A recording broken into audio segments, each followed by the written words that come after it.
You ever have one of those mornings where life just up and smacks you sideways before you've even finished your first cup of coffee? That's exactly what happened to me the day I walked into my old barn expecting nothing but dust shadows and maybe the stubborn mule who never liked me much. Instead, I found a stranger, a woman curled up in the hay clutching two little kids to her chest like the world might break in if she let go. Oh, and there was a chicken too.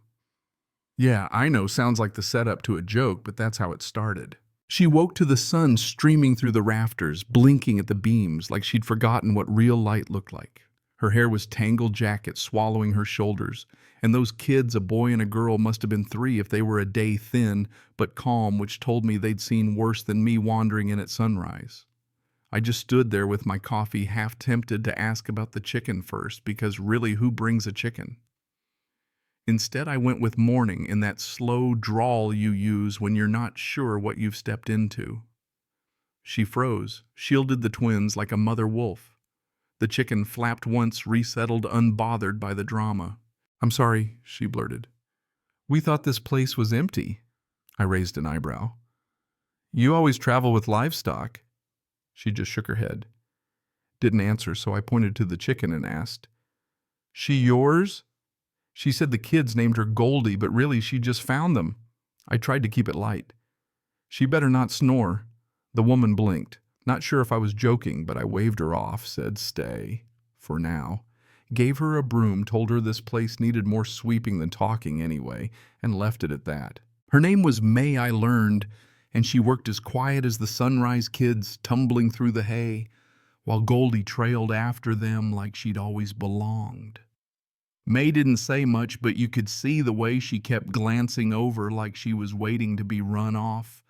And every time I caught her eye, I just handed her something else to do. Nothing says, welcome, like chores on a ranch. We ate cornbread and cold milk when the barn was clean. The girl Millie fell asleep in the hay. Her brother Jesse stacked feed buckets and tried to knock them over with his foot. I asked May if the kids were hers. She said, "They're mine to protect. Good enough for me." That night she insisted on sleeping in the barn again. I left her a blanket, and the light on didn't push, but right around midnight she showed up barefoot on the porch, twins in her arms, Goldie following close behind. She said I changed my mind. I just smiled, asked if the kids snored. Only when they feel safe. That hit me harder than I'd like to admit. "Then welcome home," I told her. May moved through my kitchen the next morning like she was afraid to disturb the wallpaper-washed dishes I didn't know were dirty and tried to stay small. I told her, "You don't have to fix things just to earn your keep." She looked at me. "I do. You just don't know it yet." The twins settled in fast. Jesse chased chickens. Millie sat with me while I worked leather. Goldie ruled the porch. May patched fences, mended tools, cooked biscuits dense enough to stop a door. I teased her. She tossed a washer at my head, but her smile was real for once. One afternoon, I took them to town for supplies. Dust Creek isn't big, and new faces draw more stares than church hats at Easter. At the hardware store, May knelt by the paint samples, her hand hovering over a blue swatch. I asked, "Thinking of painting the barn?"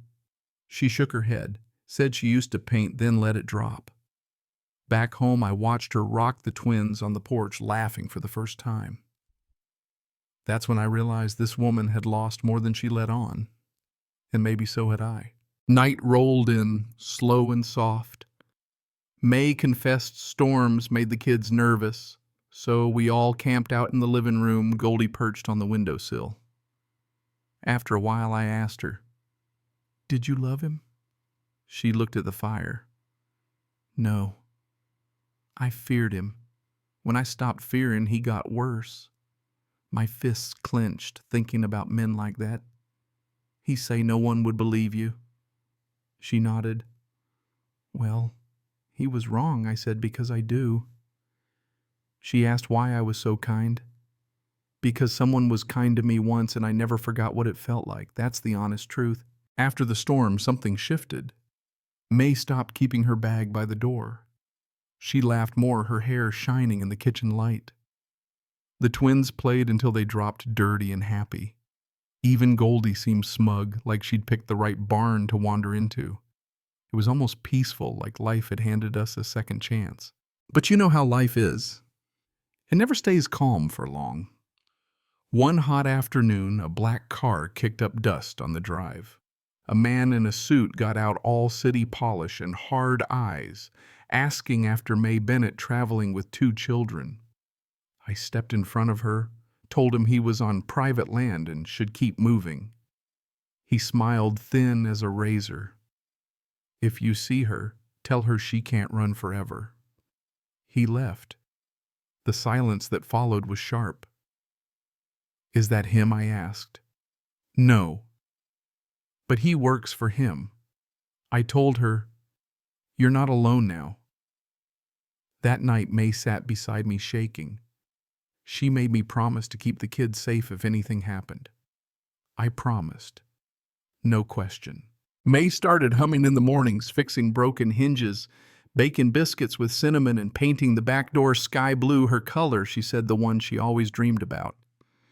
We settled into something that felt like a family, the kids sleeping through the night for the first time, May painting her way out of old shadows. Then, out of nowhere, a letter arrived, no stamp, just folded paper tucked under the porch mat. It was from him, the man she'd run from. He claimed she was crazy dangerous, that the kids would be better off with him. Levi, that's me. I read the letter, took a long walk, then told her, I'll understand if you need to run. She looked at me, eyes fierce. I'd rather face him here with you than run forever, so she stayed. I drove into town and found a lawyer, got her a card, explained about emergency custody restraining orders. When I gave her that envelope, she just hugged me, held on tight, and I held her back. You're not alone anymore, I told her, and for once she believed it. That night, as the wind rattled the old windows, May painted the door her sky blue and let herself breathe. Days blurred into weeks. We took the kids to the county fair. Folks stared sure, but nobody whispered. Someone even handed May a pie. The kids ran wild. May laughed, and I watched her fall into happiness with the same quiet courage she'd used to survive. Back home, we'd sit on the porch swing, May curled against me, Goldie underfoot, twins tucked upstairs. You know, she said once, I never pictured peace would look like this. I asked her what she thought it would be. A quiet lake, a cabin, maybe alone. But this mess, these kids, the chicken, it's perfect. And I realized, yeah, it really was. You ever wonder why people find each other when they do? May asked me that, and I told her I stopped needing a reason the moment I knew I never wanted you to leave. She smiled, said she wouldn't.